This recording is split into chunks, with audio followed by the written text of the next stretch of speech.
everybody. Welcome to the presentation. I'm John Pierce with AWS. This is being recorded. The link will be provided to you all so that you can review it at your leisure at any time. Also, if you have any questions, please drop them in the chat box. We'll get to questions at the end of the presentation. Next slide.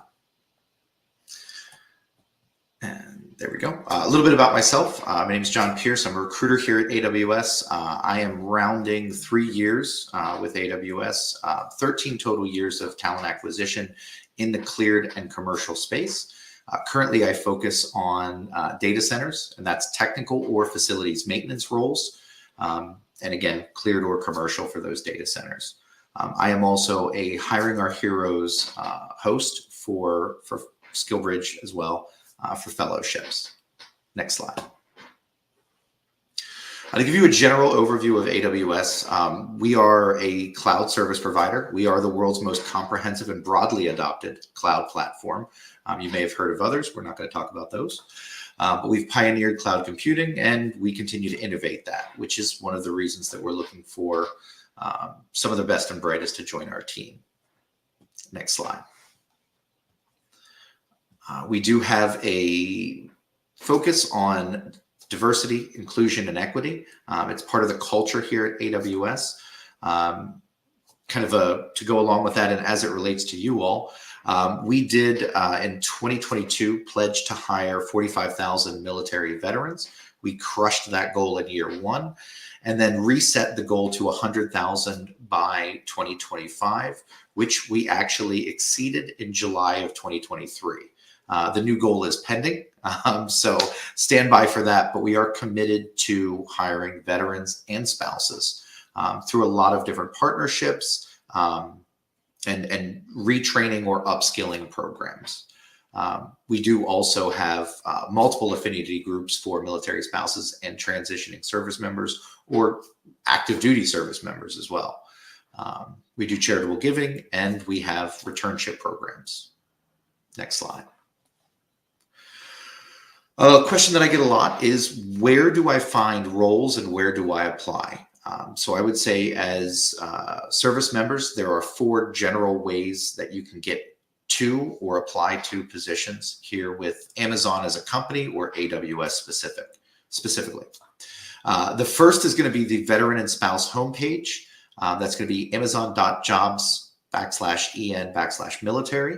And that is going to be the landing page where you can go to see the general overview. You'll see 2 options, veteran or spouse, that you can click on, which will take you to specific landing pages for those groups. Or if you scroll down, you can simply see overviews and information about all of the different programs that we partner with, whether it's SkillBridge or Hiring Our Heroes or some of the local ones based on regions. The next link that you see there is the VetLine Skills Translator.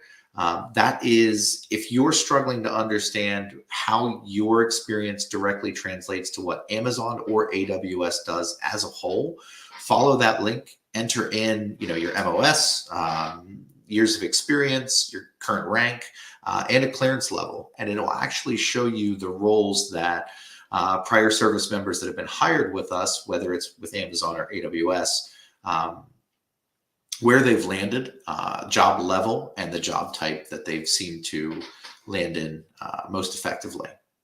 The third link is the general Amazon.jobs landing page or homepage for job search. Pretty generic. You go there, you type in keywords, you can filter by location, virtual, non-virtual. That's the same exterior or career job search page that every candidate will see, whether they're prior service or not.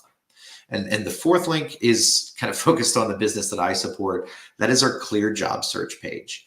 So that is a list of positions, whether it's with our dedicated cloud group, our UC teams, or even our early career talent teams. But all of that is focused on government support and utilizing, whether it's skill set or clearance, what you bring to the table. Next slide, please. So a little bit about what we look for, and some of this is going to be really familiar for all of you. It's our leadership principles.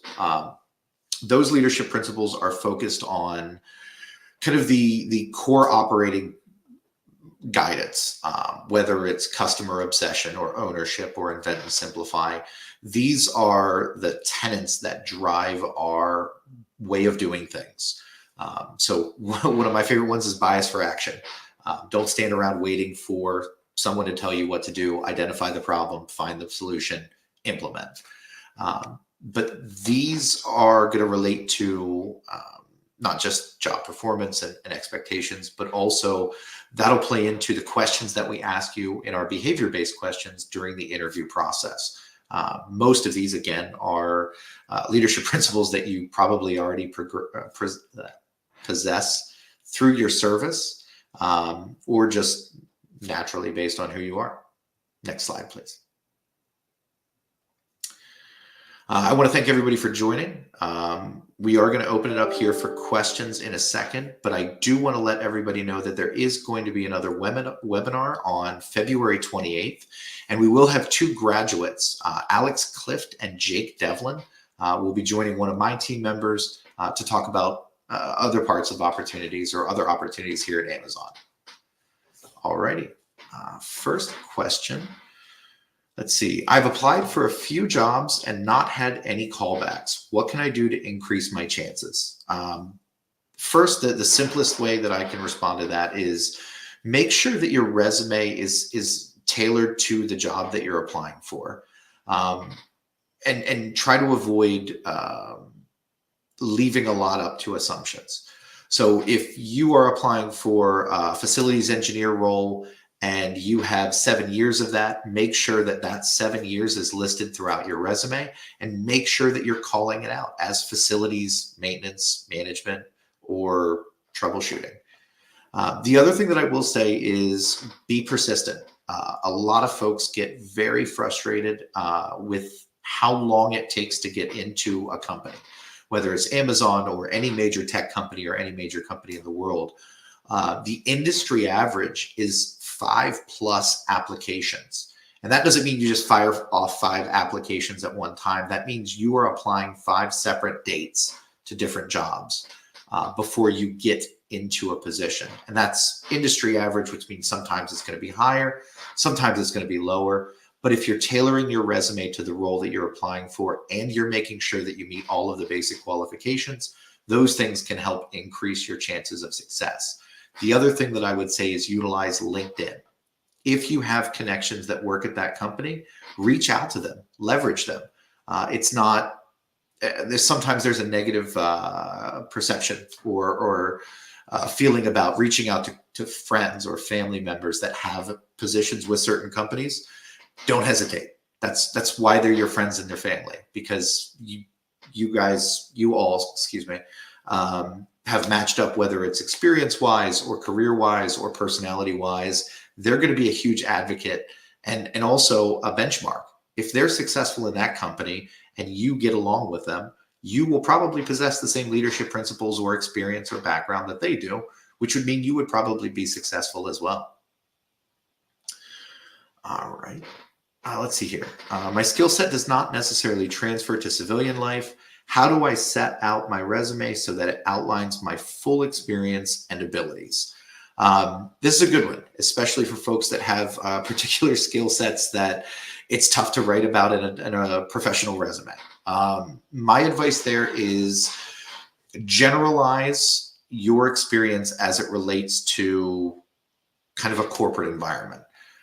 So for example, if you were operating heavy machinery, potentially combat equipment, kind of reword that. I was responsible for operating heavy equipment, multi-million-dollar heavy equipment. I was maintaining it, troubleshooting, ensuring compliance, teaching others and mentoring others to utilize equipment. You don't have to reference what it was. That's unnecessary, but it's important that you reference that you did that.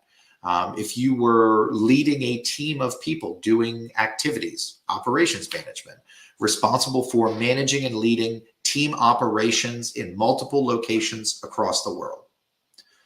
Those types of things are going to transfer, because that's what we're looking for in a lot of roles. Operations management is huge, pretty much every company. So understanding that, and also if you have questions, reaching out to people that are in those types of roles to ask them to help you word your resume or tailor your resume to those positions. It looks like we have... Okay. I always thought Amazon would not have a job that fit my military expertise. Is that the case? No. Well, for the most part, no. So generally speaking, Amazon has almost every type of role that you could imagine, from Amazon Care, Amazon Pharmacy, Amazon Air, Amazon Prime, AWS, and a host of other organizations or subsets of Amazon. I mean, including physical security. So if you are looking for a position, it's just a matter of finding the right role through that job search page, not a matter of whether or not it exists. And that, just to piggyback off of that, that is something that I would say about most large organizations. You would be surprised at the types of positions that those companies do have that aren't generally advertised or well known about. For example, up until a few years ago, most people didn't know that Amazon did anything other than Amazon Prime, shipping and logistics. I think that at this point there are 20 plus subcategories of businesses that operate under Amazon, at least 20. All right. I have talked to other grads who struggled to transition out of the military. Does Amazon have support resources to assist? Yes. We kind of touched on this at the beginning as far as the inclusivity and diversity focus that we have here at AWS and Amazon. But we have multiple affinity groups, and that's for veterans, for spouses, and also for advocates like myself. Outside of that, we partner with a lot of organizations, whether they're military focused or non-military focused, but in order to help provide transition services or just services in general. So yes. And let's see here. When should I start looking for a career outside of the service? This is going to vary depending on the company that you're applying with or who you talk to be honest. My recommendation is 2 years. And the reason for that is I'm a huge advocate for those SkillBridge or fellowship programs, those transition programs that I mentioned earlier, just as an additional buffer. And it's something that you've already earned through your service. But I say 2 years for this reason. You have your educational background and your understanding of the general area of where you're looking to go. That first year, I recommend that folks spend it connecting with companies, recruiters like myself, at large organizations, small organizations, whatever it may be, so that they can start having those conversations and understanding if there are still any skill gaps. About 1 year, once you hit that 1 year mark prior to exit date, then you start interviewing. And when I say interviewing, I mean interviewing for full-time positions or transition program roles. That way, if there is a skill gap still, SkillBridge or any of the programs that are available to transitioning service members, a lot of companies will partner up. They'll host you in that role that you're interested in and help you bridge that gap for the next 6 months. I think it's 180 days prior to exit date of service. And that's why you should start interviewing for those roles 1 year before you exit service, so that by the 6 month mark, you have something lined up. Or in certain cases, like with the way that we interview here at AWS, you may have an offer for a full-time job. Because that is one thing that we do specifically. We will interview you for the full-time position first. If there is a skill gap, we'll look to do the fellowship to bridge that gap, or the upskill or the early career talent program.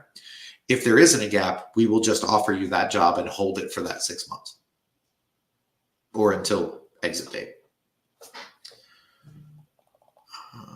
I think that's everything for me. Again, I want to thank everybody for joining. And just a reminder again, on February 28th, we're going to have another AWS or Amazon webinar to talk about opportunities and careers with us. Thanks.